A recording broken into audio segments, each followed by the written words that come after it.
Welcome to the Donna Seebo Show. Donna is an international mental practitioner, psychic, award-winning author, counselor, speaker, teacher, and radio television talk show personality. She brings to the airwaves talented people from around the world who share their insights and experiences with you, the listening audience. Now, let's join Donna. Hello and welcome. This evening we have a very special guest who has called in from Thailand. Yes, and we are going to be talking about his fascinating book, Mysteries of the Round Towers. Now, this has to do with the subtle energies of the stone structures of Ireland. My guest, Christopher Freeland, is a professional radiesthesist and a researcher who works internationally conducting workshops, and he has an amazing background.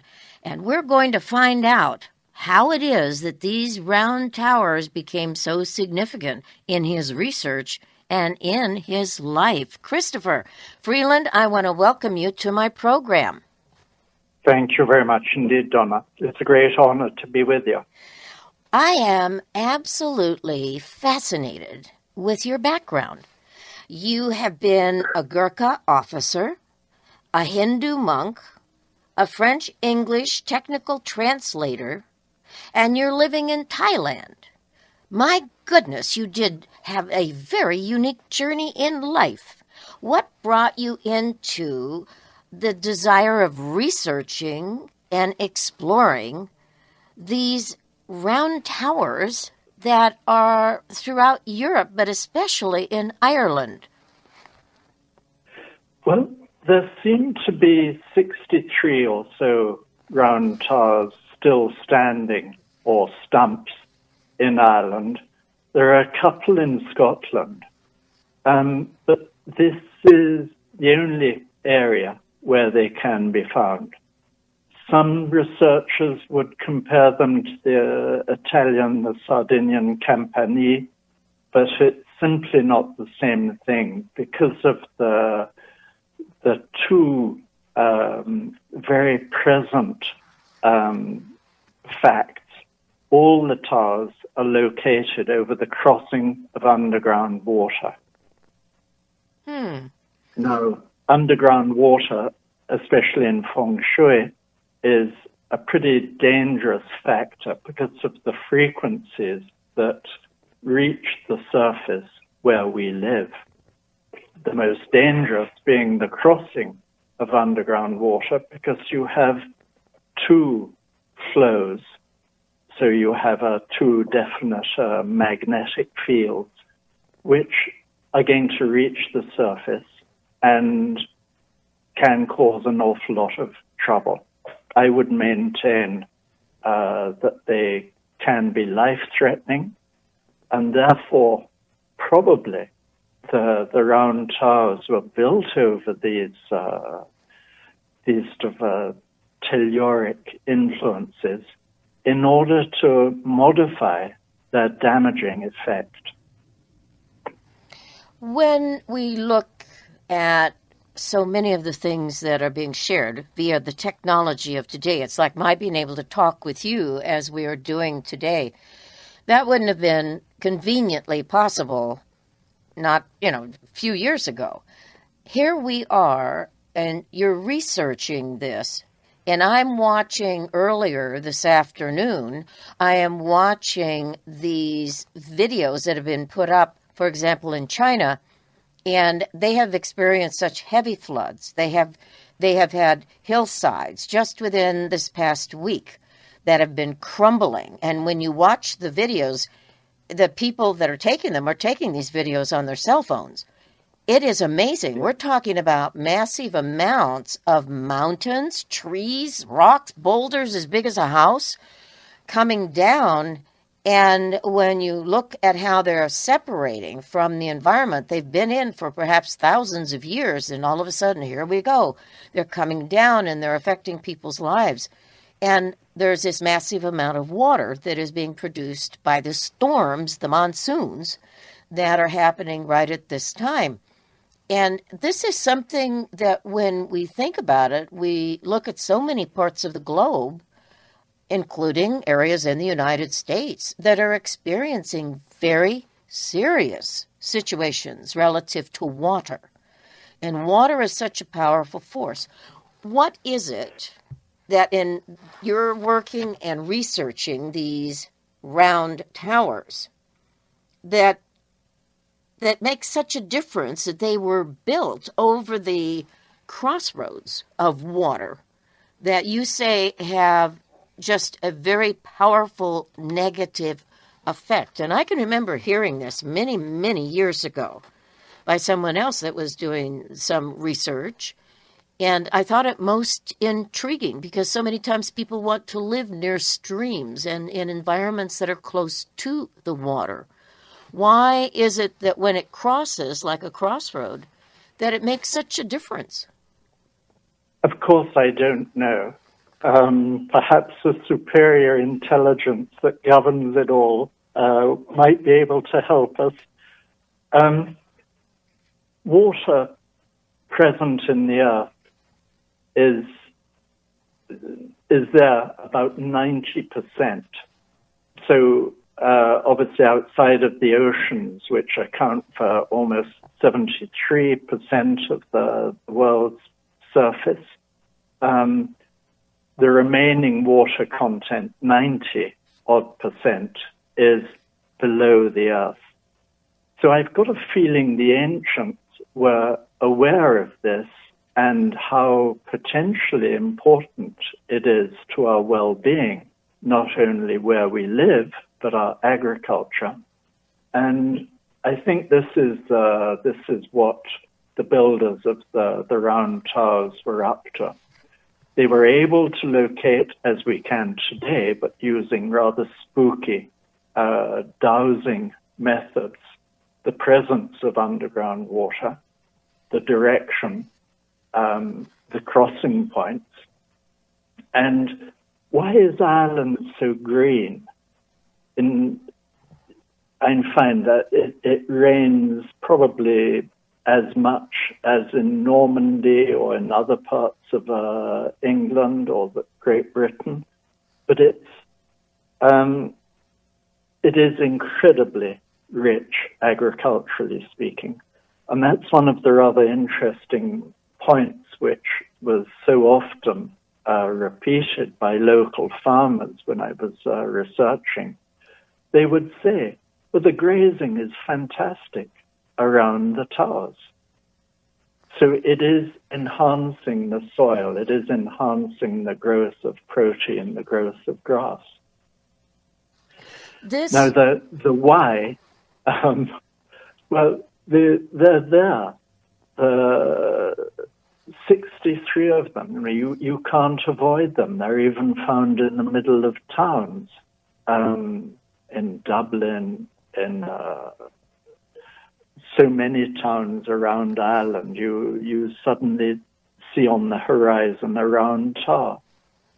There's an awful lot of myth that has been written about them. The church tried to claim authorship, which is perfectly normal when you think of it. They would like to be at the origin of the good stuff, and so they laid claim.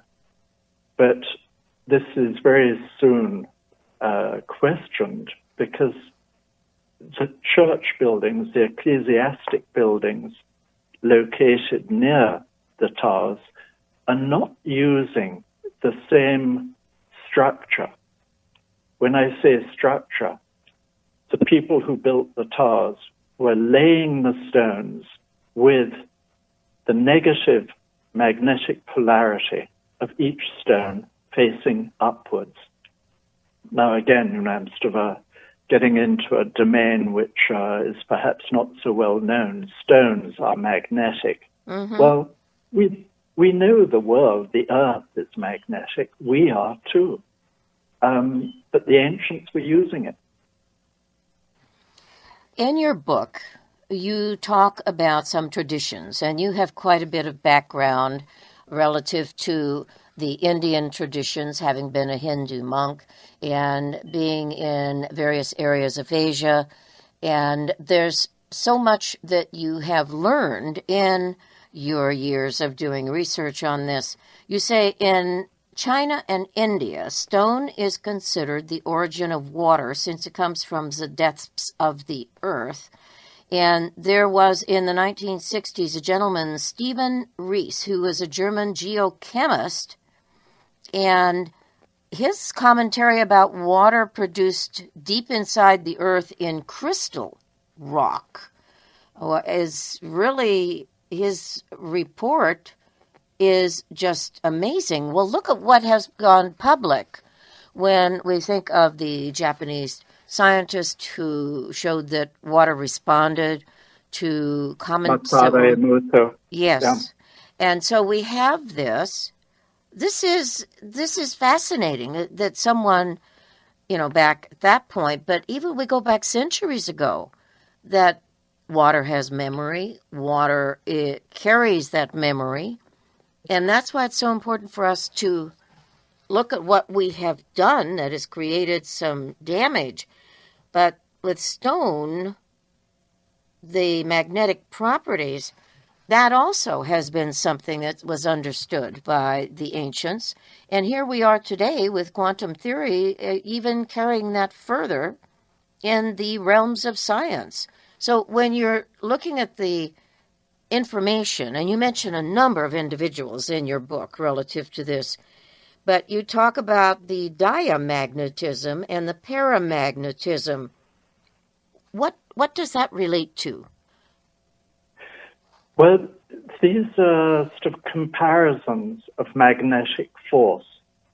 Paramagnetism is a high, strong magnetic field. Diamagnetism is the opposite. Now, in Japan, for example, the designers of the old gardens would use the tortoise and the crane. They would have a stone that looks like a tortoise, flat, lying along the earth, and the crane, the upright standing stone, because the flow of magnetism in those stones will influence the surrounding area. And so magnetism is a branch of science which has been severely neglected. Now, why, I have no idea, but I found it so immensely useful to learn more about it and how to strengthen one's magnetic field. And the round towers do just that. You go and sort of sit beside a round tower. You won't be buzzing, but you'll definitely feel invigorated. Have you found any of these round towers? Now, you focused on Ireland. Have you found any of these round towers in Asia since you've spent so much time there? No, not at all. None. I do believe they are unique to Ireland, and as I said earlier, a couple of them in Scotland. Mm-hmm. Very interesting. I suspect and when you consider the feng shui people, it must have been about 6,000 years ago, there was a stone that was erected in China saying, don't build your house over the crossing of underground water. Oh. So they knew about this that many years ago. And of course, they're sensible people. They don't do it. Along comes the paleface, the Brits in Hong Kong. And of course, they built everywhere because land is at such a premium. And the feng shui people don't have the remedy to deal with this influence of underground water or geological fault or whatever the issue might be. And so we're left to deal with a rather unpleasant situation of trying to sort out the influence coming from the earth in our daily lives. And of course, we don't pay it any attention. That's the easiest solution. Water stores energy. And you state in some of the oldest Vedic texts that there is information regarding this. And water is prana, life force, or vital energy. But Victor Schauberger, who was this man and why was he so significant? And Schauberger was the most amazing inspiration as far as I was concerned. He was known as the water wizard. He worked with crowned heads of states in Eastern Europe during the 20s and the 30s because he was the most amazing observer of nature and used those observations and turned it to practical use. And his work was absolute, or is, phenomenal. We use copper or bronze gardening instruments, which have a totally different effect on the soil compared with iron. And so, thanks to him, if one sort of follows his teachings or his observations, one really can improve production in one's garden. There is so much that we are rediscovering. That's the word I will use. You have a section, and it's a chapter of magnetism, its function, and inherent properties. The recycling of water. One of the things that has contributed to the well-being of people is the filtering and water processing plants that have been developed.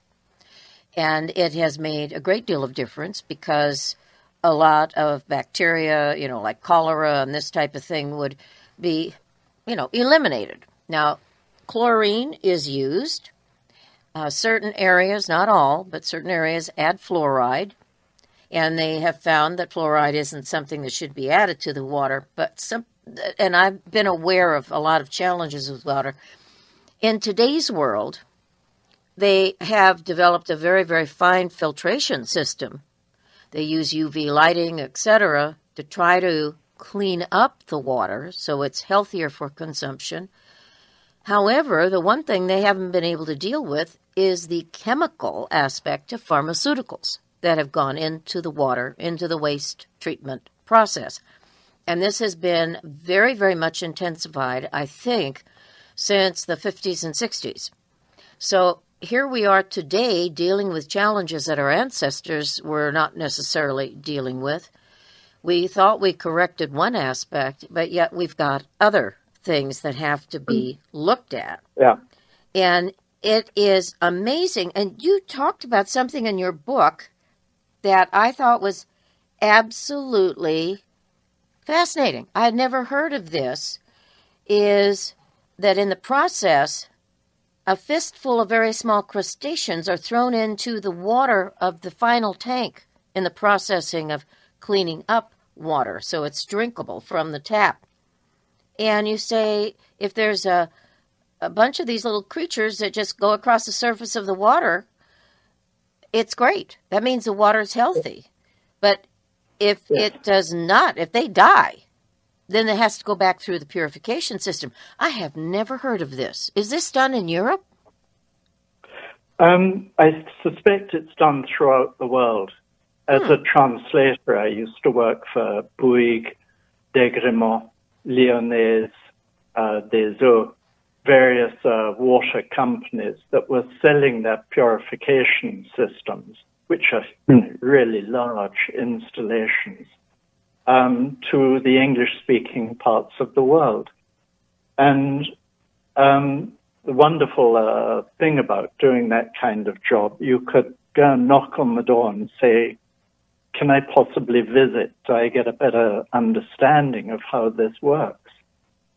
And so there's only one system, I believe, one filtering system today that actually purifies water totally, and that is reverse osmosis.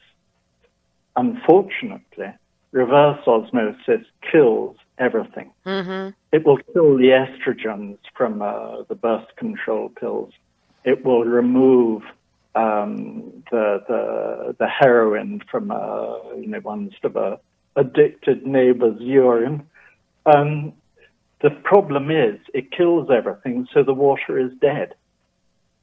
So we must bring the water back to life and create structured water, if at all possible. And of course it is. But again, no one's going to be telling you this because they probably want to make money from it. But as Masaru Emoto beautifully portrayed in the photographs of the frozen water molecules, when you speak to water, it's alive. And water is alive, whether you speak to it or not. It has a memory, as Jacques Benveniste learnt back in the 70s. And so if you've got reverse osmosis water, if you talk to it, have it listen to music or mantras or sura or whatever your thing is, and spiral over it, you can change the structure of the molecules. It's absolutely really fascinating. Yeah, it's pretty mind-boggling, isn't it? It really is, and I know what you're saying is the truth, because there is a woman that I came in contact with, and it was at a meeting where we were discussing nutrition and, drinking water, hydrating the body, so on and so forth. And this woman, I remember her talking to me. She was from Canada, and she had had major health situations which were conquered, if you will. And because she was concerned about the safety of the water of where she was living in Canada, she had a reverse osmosis system put in to her home. Well, then she started developing, after drinking the water for quite a while, she started developing osteoporosis and situations with her body physically. She said it was unbelievable. And she found out that the water was, as you said, dead. Nothing to it. And water can be very caustic. So it was literally drawing out of her bones the minerals that she had in her body system. So the water was using, I'll use the term magnetic energy. It was using that to reinforce itself. In other words, when she was taking the dead water, drinking it, and then it was being excreted out through the body, that which would have been in her urine was loaded with all kinds of good stuff, even if it went through a processing plant, because of the fact that her body had that good stuff in it. And this is what it'll do. It's just absolutely amazing. So she has to add to her water, I think, certain minerals, other things, and then she's fine. She doesn't have a problem. She was able to reverse the patterning of the deterioration of the bone, because bones obviously are alive and they will rebuild themselves. And this is a medical fact. So you have this information that very few people are aware of. And I don't know that that is ever promoted. So I think what we're discussing is important. Also, you talk about a region of high mountains where water was really scarce. There was a spring. And Victor Schauberger saw that it looked like it was in danger of collapsing. And his buddies said, don't bother the stones. Whatever you do, don't touch them. But he was one of these skeptics. Tell us what happened. Well, as you say, he was very curious, and he decided, I'm going to dismantle the assembly of stones around the spring. But he did it very carefully, noting which stone was on which stone, which side up. He took them all off. The spring dried up as his friends had told him it would.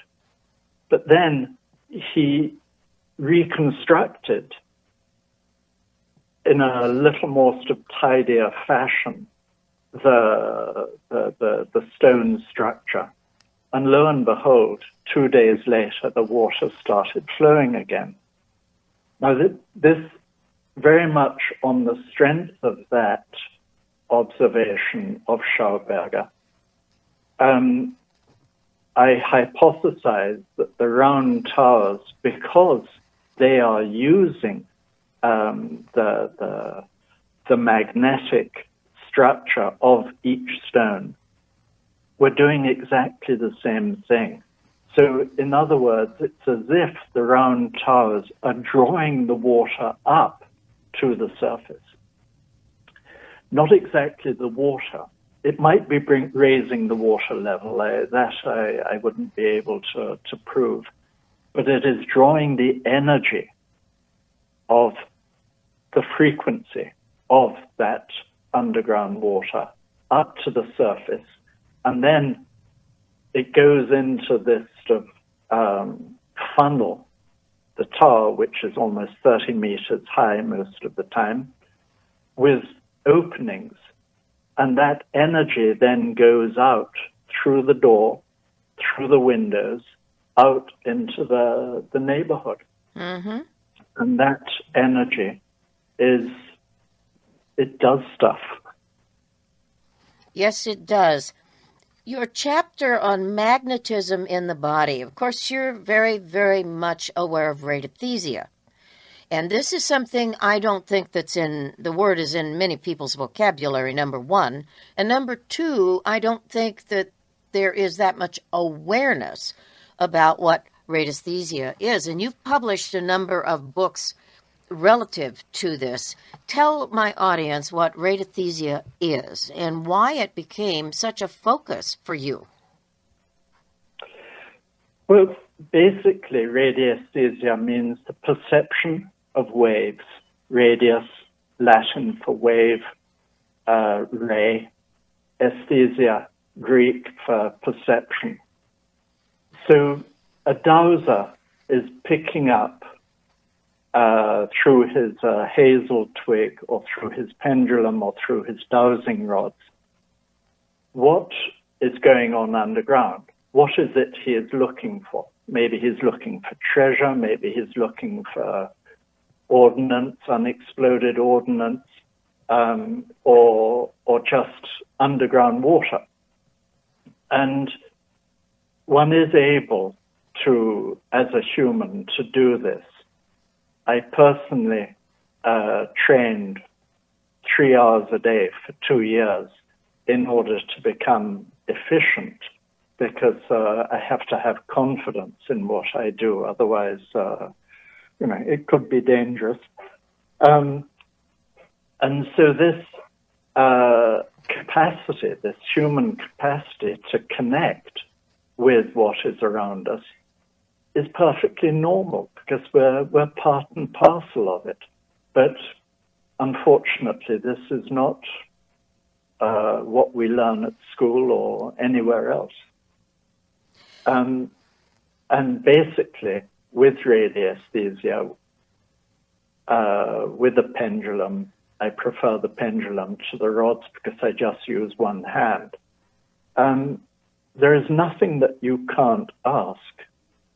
The only danger being, can you handle the answer?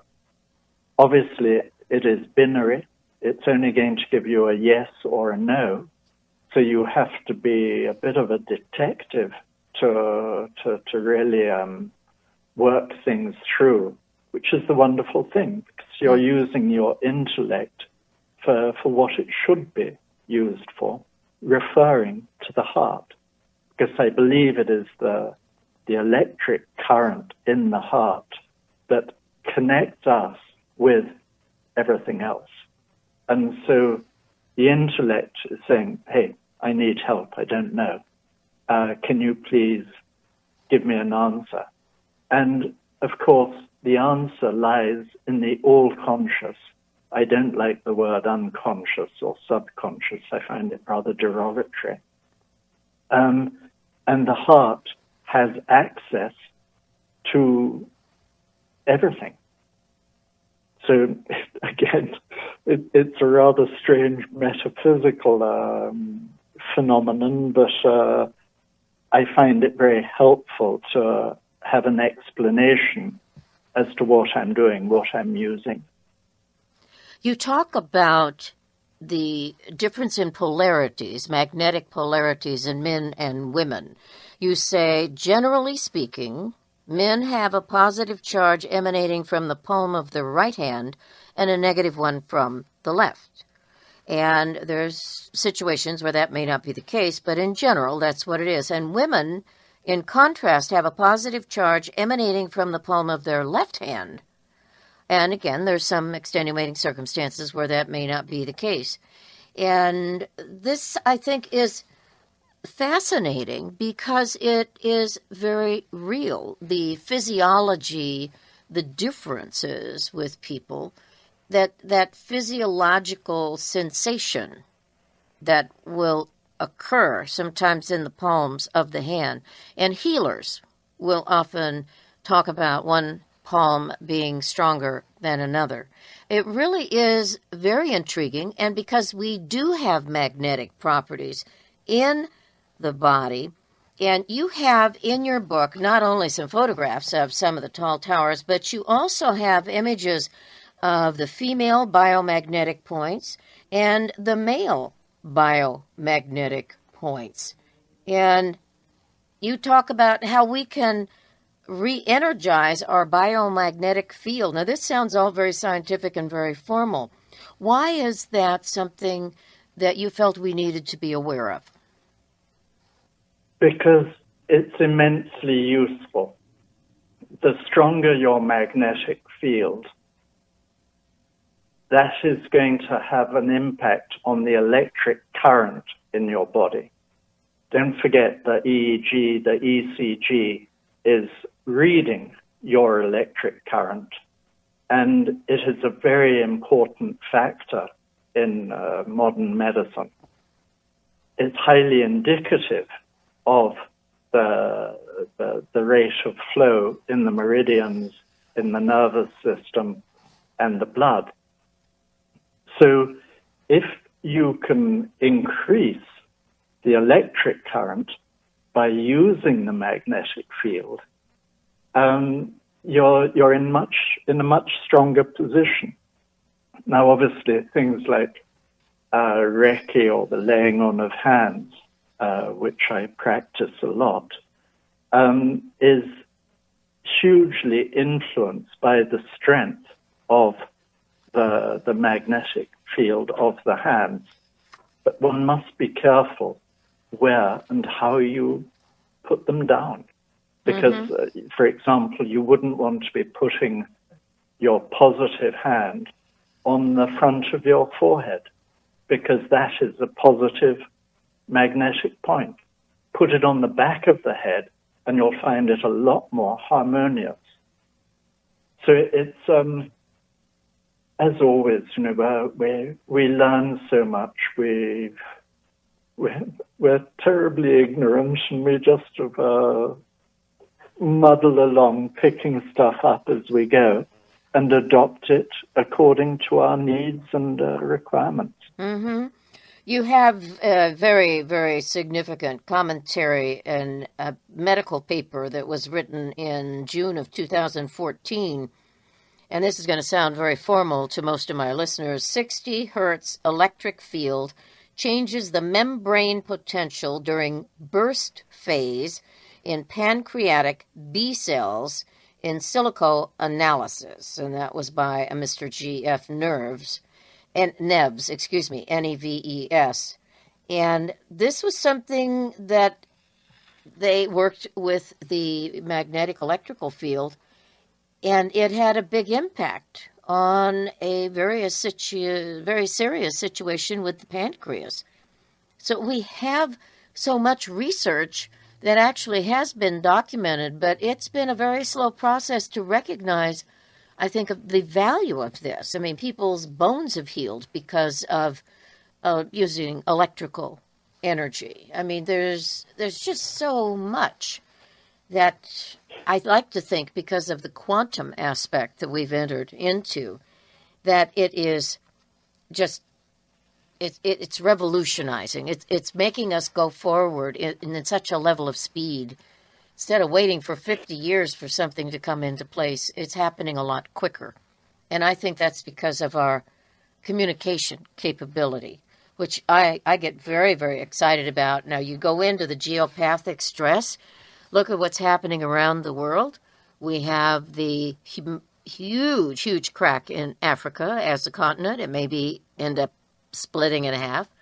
We have something that's been discovered in California, a huge split, which was not a surprise to me, because I remember some research that was done a number of years ago that said this was a high potential of occurring. So we have these things that are going on all over the world. China, various Indonesia, so many things are shifting and changing in the geographic context. I think it really is quite amazing to most of us that in our lifetimes, perhaps we had never thought we would see this happening. And it is quite alarming, isn't it? But I think if we did make more effort to use what we have, because we've been raping the earth, taking out the oil, stripping it of its trees and so on.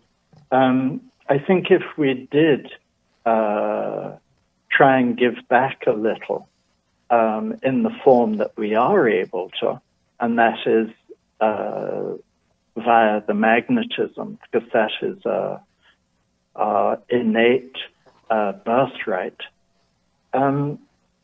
we might be in a somewhat better state. But this is, it's pie in the sky, it's wishful thinking, and it would be enough if one could just practice on oneself, because I think you might get into trouble if you started trying to promote this. It would be considered as a medical practice, therefore illegal.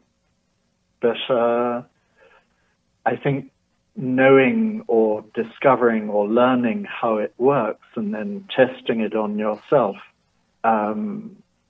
personal research can't be sanctioned, I hope. I hope so, too.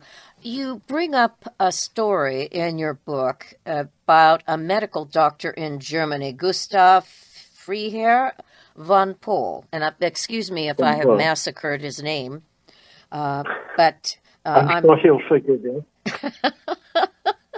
So when I was reading the story about him, he had so many people that were getting sick with cancer. And they were all coming from the same village. Share that story with my audience. This is just incredible what he chose to do. Well, he was obviously a very open-minded doctor, and was intrigued to find so many people queuing up in his waiting room who were all cancer patients, but they all came from the same village. So he sent a biobiolog, a radiesthesist, off saying, can you go and check out what's happening underground? And these people all came from the same side of the road along a river. And the dowser came back saying, well, this is what I found. It's not just the current from the river, but it's also flowing under the houses where these people live. And they are suffering from the effect of these frequencies as it comes up to the surface. If you're sleeping over one of these influences, it can be relatively quick. Your sleep patterns might be disturbed. You might start developing all sorts of medical symptoms. And it's very easy to rectify it. The feng shui people don't know how to do it because they don't build over them.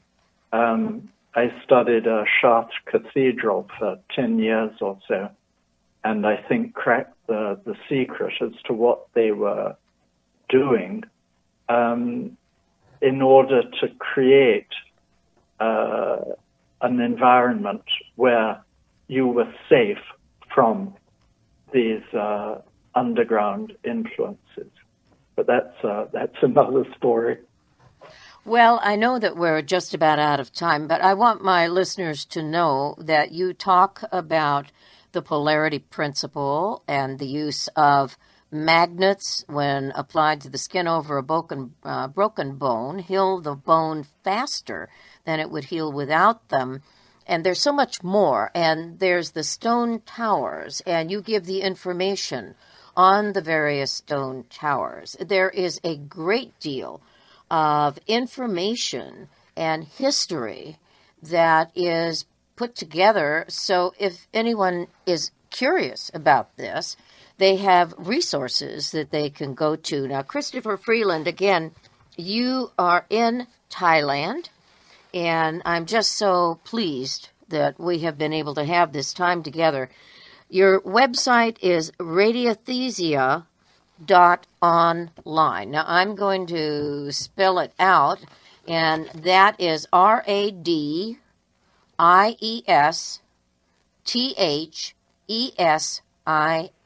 radiesthesia.online. And you teach people, they can reach you if they want to ask any questions.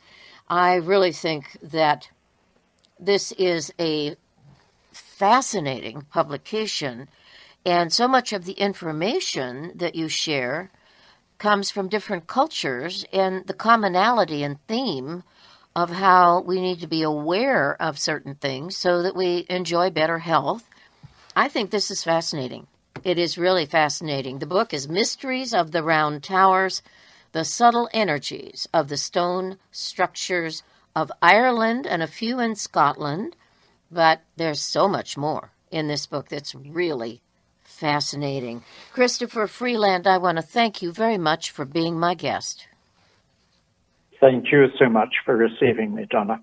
It's been my pleasure. We're saying goodbye to Christopher, and I want to say it's just a joy to be able to have people like Christopher on the air, because we can come to realize how no matter where we are on this planet, there is that we can always learn from another culture, another environment. It enables us to open up our minds and our attitudes to so much that can empower us as individuals. And it's just a delight to be able to have these people be a part of the program, and no matter where they are, I mean, whether they're in South America, no matter what continent they're on, with the technology of today, we are able to share information. Okay, we're going to take a little bit of a break. I'm going to be with you in just a little bit, and we'll have some more things we can share with you. The Donna Seebo Show is heard weekdays, Monday through Friday, 8 to 9 p.m. Pacific Time. Callers are welcome to call in during the second half of the program at 253-582-5597. Please note that the announcement is made at the bottom of the hour if I'm not in studio able to take phone calls. Warriors for Peace is heard every Wednesday from 7 to 8 p.m. For current information regarding my email newsletter, programming, and appearances, go to DelphiInternational.com. For information on publications, including my award-winning children's books, audiobooks, and more, go to MrsSeebo'sClassics.com. This is Donna Seebo. If you or someone you know is an author and would like to be interviewed on the Donna Seebo Show or Warriors for Peace, Please send a copy of the publication along with contact information, phone number, email, and website to the Donna Seebo Show, P.O. Box 99015, Lakewood, Washington 98496. That's the Donna Seebo Show, P.O. Box 99015, Lakewood, Washington 98496. Please allow 6 to 8 weeks for review. Thank you. Here we are, the last, oh my goodness. Wait, this month has just gone by. You hear me say this so frequently. Like, it's just as if it's been on a steamroller of dynamic moving forward. We are going to be talking tomorrow on the Donna Seebo Show with Pamela Blake. Now, there's a series of books that were written by David Isaac. And this is what we're going to be discussing. And then on Friday, the last show of the month of January of the new year, it's titled The Cockfight with Frank Abrams. And it is a doozy of a book. And then we are coming into February, yes. And the very first show in February is going to be dealing with light medicine of the future. Dr. Lieberman is going to be my guest. You know, light has been utilized. And I can remember when I was working for a photo processing center in California. This was a few years ago. And when I was working there, I became very, very much aware of the importance of color. Well, of course, when you're doing photographic reproduction, they didn't have the digital situation like we've got today. However, there was a lot that I had the good fortune of being able to see. And in California, the use of color and understanding its effect on people had been researched quite a bit. In prisons, they had the pink room. If you had someone that was extremely agitated, that pink room, you would take the prisoner, put them in the pink room, and just leave them there, and they'd calm down within a short period of time. Research had discovered that a certain shade of pink made all the difference. Well, I'm going to be discussing, when I'm chatting with Dr. Lieberman, or even afterwards, how color affected the patients in a hospital due to a particular artist. Ah, yes. Fascinating stuff. Then we're also going to be talking about Love the Foods That Love the Planet with Kathy Caton. And then Ayurveda for obesity and gut health. We're going to be traveling to Spain to have that conversation. Dr. Eduardo Cardona. And then Love and Betrayal, a novel that is just action-packed with Dan Darwin. Then we're going to be discussing a subject that I find absolutely fascinating, our robotics in the future and the vision that a man, Elad Inbar, has, and he has a company. And he put this book out because he wanted people to know about what was happening currently and how robots are being used and the various applications of same. It's a fascinating read. So we have got a pretty dynamic first week of the month. And of course, this coming Saturday, I will be putting out my newsletter. On the first of every month, that newsletter goes out. So you'll find about that information, of course, and all of the other guests. And then the first program that is going to be done on Warriors for Peace is about Worlds Apart with Sarah Luterhart. And Luterdot, excuse me. And what it is this is a woman that married a man from Ghana. And she was born and raised in England. She literally has had to link two worlds, if you will, living in a biracial marriage and dealing with that. It's a wonderful conversation. And she's just a lovely, lovely person. So we've got some unique and interesting commentaries that are going to be coming up on the Donna Seebo Show, as well as Warriors for Peace. Also, I wanted to let you know that we are starting towards the latter part of February, television programming. And as soon as I have that all lined up, I will be sharing that information with you. Check out the Author Showcase so you can find out who's there, because you have immediate access to the interviews that they've done with me, their website. It's just a great way. And these people have helped fund this programming, which has been very, very, very beneficial and useful, believe me. So we've got all of that coming up and more. And there's just so much happening. Oh, yep. I'll also be doing one public appearance, and that is going to be in the state of Washington, and I'll be giving you that information once we're into the month of February. So starting next week, I'll be pulling all of that information out and sharing it with you. You know how I am a foodie, and so many times we wonder, how can we have vegetables that normally are about as interesting as a flat tire to have a recipe that is going to not only taste good, but make us look forward to having a vegetable that normally we would look at, and I think of kids especially, they go, "Are you serious?" Now, what is the one vegetable that I'm referring to? Cauliflower. You think broccoli. The attitude about broccoli is something. But broccoli's green. At least it has color. Cauliflower is a flat white. Well, I've got a recipe for soup that can be fixed where it's hot or where it's cold. And believe me, it is delicious. This is called cream of cauliflower soup. And it is something that is so easy to make. Goes perfect with sandwiches. It doesn't make any difference. You can have it for breakfast, lunch, dinner, whatever you prefer. The key is that it has flavor. And you can do some adaptations of your own. But let me share this recipe with you because it is so simple. Your ingredients are 4 ounces of cheddar cheese. Of course, my opinion when it comes to cheddar is the stronger the flavor, the better it is. Some fresh parsley sprigs. And 2 packages, 10 ounces each, of frozen cauliflower.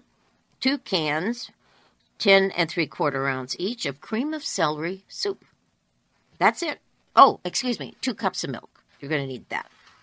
And I would say when it comes to the milk, if you want a stronger density to the soup, then I would say use evaporated milk or use half and half. You could even use heavy cream if you wanted to. So it wouldn't hurt to try it, but I'd say especially as we're coming into the spring period of the year, it's still sort of chilly. Having a warm soup is or a hot soup is just great. So what you're going to do, and you want to take and grate your 4 ounces of cheese. You can use a food processor, whatever's your pleasure. And then you want to chop your parsley up. You need about 3 tablespoons of your fresh parsley. And then you're going to, in a 3-quart saucepan, you want to take a cup of water, bring it to a rolling boil, add your frozen cauliflower, cover it, cook it with the package directions, very simple. And you want to be sure that as it is cooking, that you separate the cauliflower, and you do that with a fork or whatever's your pleasure. And then once it is cooked, then you remove it from the heat, set it aside. And you want to take out of that about 1 cup of the cauliflower, the florets, from its pan, and you want to put it to a side in a little bowl so that you can use it for garnish. Now your celery soup, the canned celery soup, you put that into a bowl, medium size, and you're going to beat it while you're gradually adding the milk. Now I'm a lazy cook. Use a blender. Put the cup of celery soup and the milk in a blender and just push the button, and within 30 seconds everything is blended perfectly. You don't want any lumps in that. Then you take and add your celery soup milk mixture to your cooked cauliflower. And, of course, you're going to have water remaining in the pan. Don't worry about it. It works beautifully. Then you're going to add your grated cheese to that. Mix it really well, and then cook it over moderately high heat. You got to stir it frequently. You don't want it to get scorched, the milk. You don't want to scorch it, but you want to stir it frequently. And once it begins to boil, then that is what you want. You want it to do that, and then you stop. Remember the blender method that I mentioned to you? You're going to want to then, because this is warm or hot actually, if you take 1 to 2 cups of that hot soup mixture, this doesn't take any time at all. What you do is put it into the blender, cover it, blend it at medium speed. You're going to have that nice puree of soup, no chunks of cauliflower remaining, and then you pour that into another pan and just repeat what you have left with the soup. And if you have a soup tureen, I don't know a lot of people that have a soup tureen. Remember, if you do and you wanted to serve it in a soup tureen, heat the tureen up with some hot water. If you have one of those electric kettles, get it to boiling, pour that hot water into the tureen, let it warm up the tureen. And then your reserved cauliflower that you set aside, add that to your pureed soup. Return it to the low heat, and stirring gently, just let it get warmer and warmer and warmer, and empty the water out of the tureen if you have that. Or better yet, use a crock pot. If you've got a smaller crock pot that maybe holds about 3 quarts, something like that, then I would just say put the soup right into that crock pot, and you're going to be able to have a delicious soup. You can take the crock pot right to the table if you want, and keep the soup hot. So if people want to have seconds, they'll be right there where they can ladle it out. This supposedly makes 8 servings. I will tell you, it's probably more like 4, depending on the size of the soup bowl. But serving it with a salad and, nice, warm, fresh bread, you can't go wrong. You cannot go wrong. It's so delightful, and you can experiment with it with this recipe. And if there's another spice that you would like to add to it, don't hesitate to try it. But this is an easy way to really satisfy an appetite. And like I said, if dependent on the type of milk that you use, you can have a thicker composite of soup if you use the thicker creams. But that's your choice, whatever you would like to do. Non-fat milk, I don't think, is going to give this soup its flavor. But hey, if that's something you're concerned with, try it. See how it turns out. But it is really very, very satisfying. And at the same time, you're getting good nourishment from a vegetable, cauliflower. Now, most of the time we look at it and we go, what am I going to do with this thing? But it is a wonderful way. Of course, roasting vegetables is a wonderful way of being able to get a composite, a rainbow of colors with vegetables, and roasting them can just do wonderful things. Oh, and I've got another recipe that I could share with you, but you know me, I'm going to share them with you one way or the other. Donna Seebo here. I know we're just about out of time. I get very excited when I have people on the program that present what they have discovered, what they've researched, and what they've learned. There are so many ways that we can look at things. And when we have people that take the time to write out what they've found, it may not be the end-all of end-all, but it may have within its writings information that can be very, very useful. Using magnets in healthcare. This is something that's becoming more and more pronounced. This is just what's happening in the world. We are rediscovering a lot of what has been known in the past, and we're learning how scientifically to verify its value. Donna Seebo here. Remember always, you're the master of your fate. You are the captain of your soul. No matter who you are, no matter where you are. Life is an adventure. Don't be afraid to be the explorer, to search out and to explore the unknown. That's right.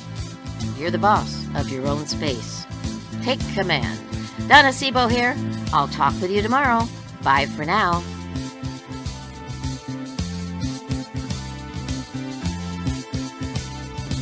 You've been listening to The Donna Seebo Show. We're delighted that you were able to join us and invite you to tell your friends and family about the program. Have a wonderful day.